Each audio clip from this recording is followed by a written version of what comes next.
One of the most well-documented UFO abduction cases took place right here in Kentucky in 1976. Mona Stafford, Louise Smith, and Elaine Thomas had been out late on the night of January 6th celebrating Mona's 36th birthday, and they'd gone to dinner at this Lancaster restaurant, which used to be known as the Redwood.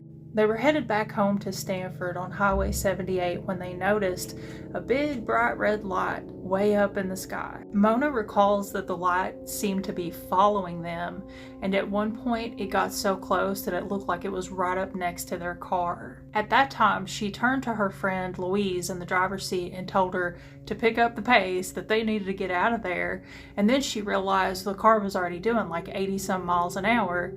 And Louise was like, "It's not me, I'm not doing it." And she showed her that her feet were not touching the pedals in the floor. Okay, sorry, I'm getting too excited because I love UFO stories. All three of the women recalled that the object in question was in fact the standard UFO, and it had windows all around it that were emitting light intermittently in a counterclockwise succession.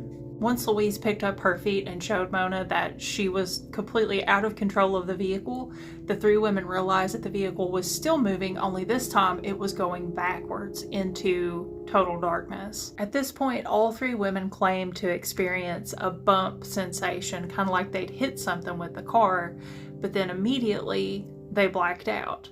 And that was the last conscious memory that any of them could recall from that night. Mona, Louise, and Elaine lost almost an hour and a half of time that night. The next thing they knew, they were back on the road traveling home, but when they reached Louise's house, they were completely shocked to find that a 45-minute trip had turned into almost 2 hours, and it was like 1:30 a.m. The next day, all three of these women were significantly ill.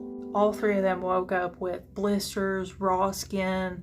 Their eyes were red and watering. They had terrible headaches, and Louise, the one who was driving, even had a really nasty blister on the back of her neck that was about the size of a 50-cent piece. This case drew enough attention that a lot of investigators from the UFO community got involved, and they ended up providing regression therapy for these three women so that they could try to figure out what happened. But I'm out of time, so let me know in the comments if you want to hear the rest of the story.